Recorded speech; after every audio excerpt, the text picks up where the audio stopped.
What's going on, everybody? This is Afro Think Tank. Africa is the future of AI. That's just what it is. And I know a lot of you people are still under the misconception that African people are not catching up to places like China and America when it comes to technology.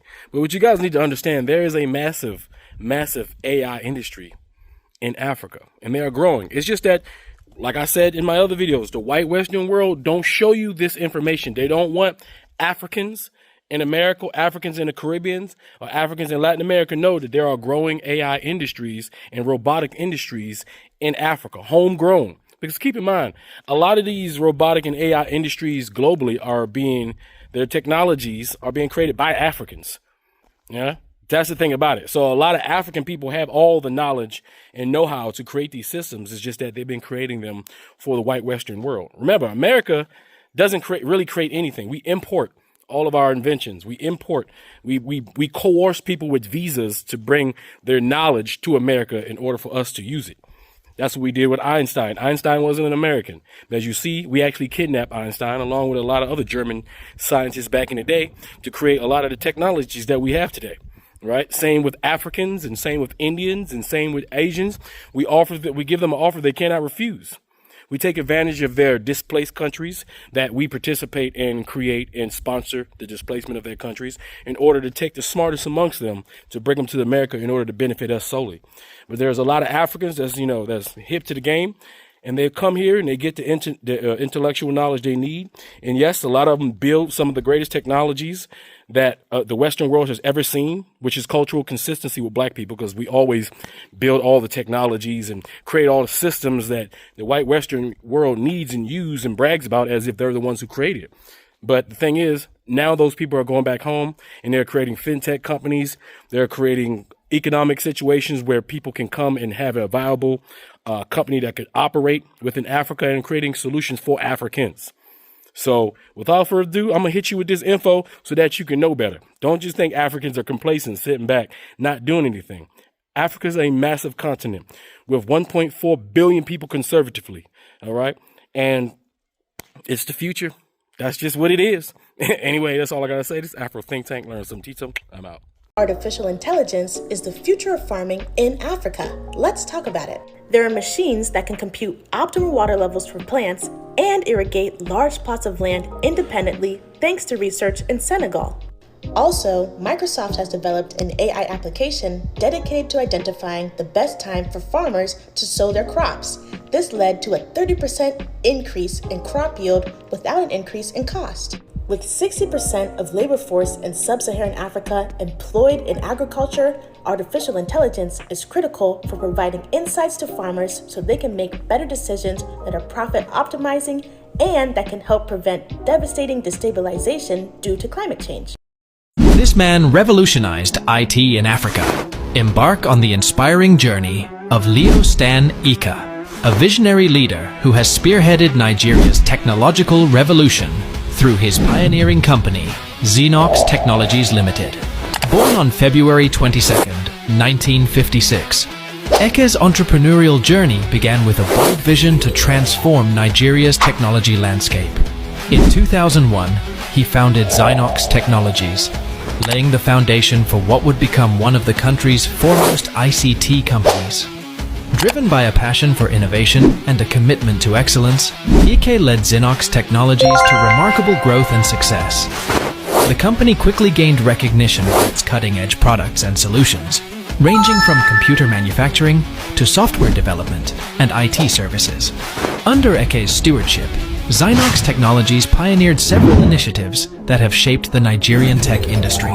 From establishing the first internationally certified computer assembly plant in Africa to launching innovative products tailored to the needs of the Nigerian market, Xenox Technologies has been at the forefront of driving technological advancement. Today, Xenox Technologies continues to be a trailblazer in the ICT sector in Nigeria and beyond. I think it's really important because AI, when used properly, gives you an ability to do more with less. Yeah. And let's just bring it back to the African context. Wonderful. That was going to be my question. Right. Let's just bring it back to the African context, because if you think about Africa, Africa has the youngest generation, down pat. The youngest amount of people under 25, 60%, and that really just gives them that real vibrant, young generation. And one of the things Africa has done, this is crazy because I keep coming back to the reference. I was born in Africa.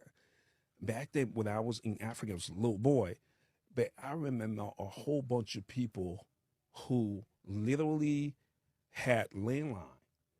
The haves at that point had landline, and everybody else had nothing. Fast forward 15 years. Everybody, even the market women, you're in Africa. Yeah, the market women. When I went back to Africa recently, everybody got 2 or 3 phones. So I'm saying that to say that Africa leapfrog. The vast majority of the African population have never used landline. Not like the United States. And the reason why I'm saying that is because AI is within that same vein.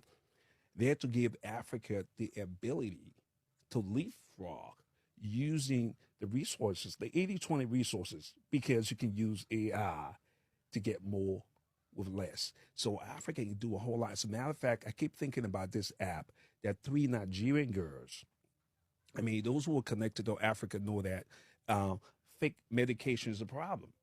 You go to Africa and sometimes you go to the marketplace and they're selling Tylenols in the bottle when it's 100 degrees. And sometimes those things are actually mislabeled. But these girls came up with an app using AI that gave people the ability to scan the barcode and know which medication is fake or not, saving a lot of lives. So those are some of the uses of AI that I believe, when properly deployed, going to give Africa an fair advantage. Because think about it. If you open the door for some hungry people, it'll go crazy. Yeah. And it just, there's just need for that opportunity to talk about it, to put the, put it in front of them and just give them the ability to run with it. So from an African perspective, I'm really, really bullish about AI because it's going to get cheaper. I mean, if you've been hearing about Nvidia, Nvidia makes it cheap, the GPUs and all that, it's getting cheaper. And DeepSeek, one of the things that DeepSeek did with that, for all the money that people were using here to put into the large models to get to a certain result, what China did with DeepSeek, they show that you really don't need that much money to get this kind of performance. And that really says some good things about Africa too, because if anything, that's the model they should go with. Definitely find the resources that are less expensive, but literally going to give you a lot more bangs for your bucks. Nvidia is moving into Africa, and it's not for charity.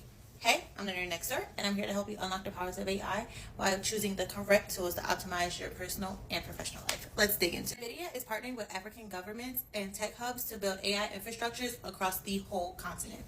So, their focus areas are including data centers, AI research labs, and education partnerships. What is the goal? The main goal is to help tap into Africa's untapped digital potential and also utilize the young tech savvy population. Now, I know what this sounds like, but hear me out. There are huge opportunities within Africa to implement AI to help optimize their systems. Some are the healthcare, the agriculture, the finance, the education, and coupling that with over 60% of Africa's population being under 25, they have a massive young workforce that are ready to be trained in tech. And these are skills that can be transferred across the spectrum to any country. It isn't the future of tech, it's the present. Nvidia, go thinking this is way far out or this is something that's going to happen in the far future. The first African supercomputer powered by Nvidia is actually already live. It's being used for climate modeling and healthcare. So they're expanding upon a model that they have already tested that has been proven successful.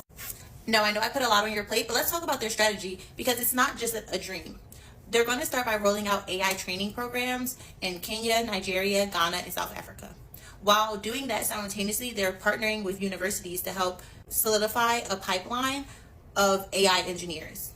And then, of course, if you're going to go into another country, you need to invest in that country as well. So Nvidia is investing in local startups that use their CUDA and their GPU platforms.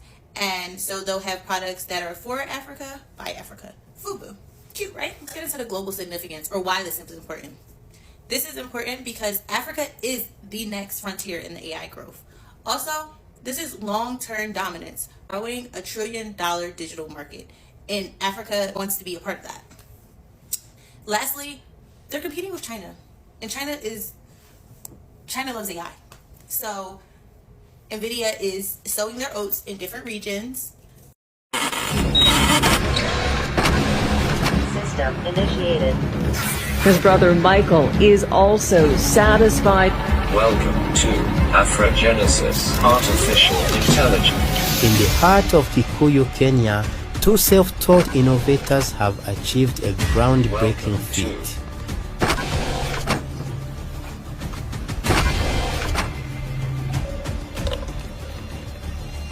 These self-taught inventors from Kenya developed a biorobotic prosthetic arm using salvaged electronic components.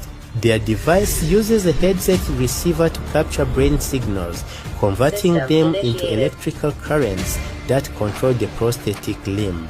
Welcome.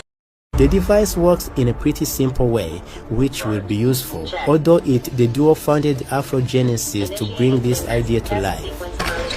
Small finger, ring finger. Check. Middle finger. Check. Thumb finger. Check.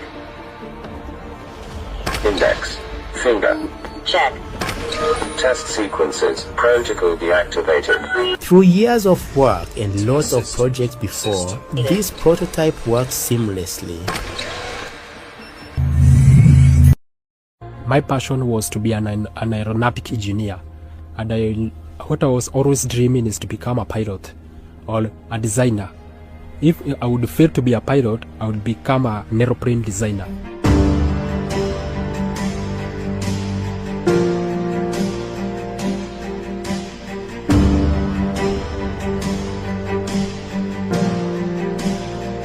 David and Moses are pioneers in this field, which holds a lot of potential to help millions of people. But they haven't always been interested in robotics. David started off being interested in becoming a pilot and aeronautics engineer.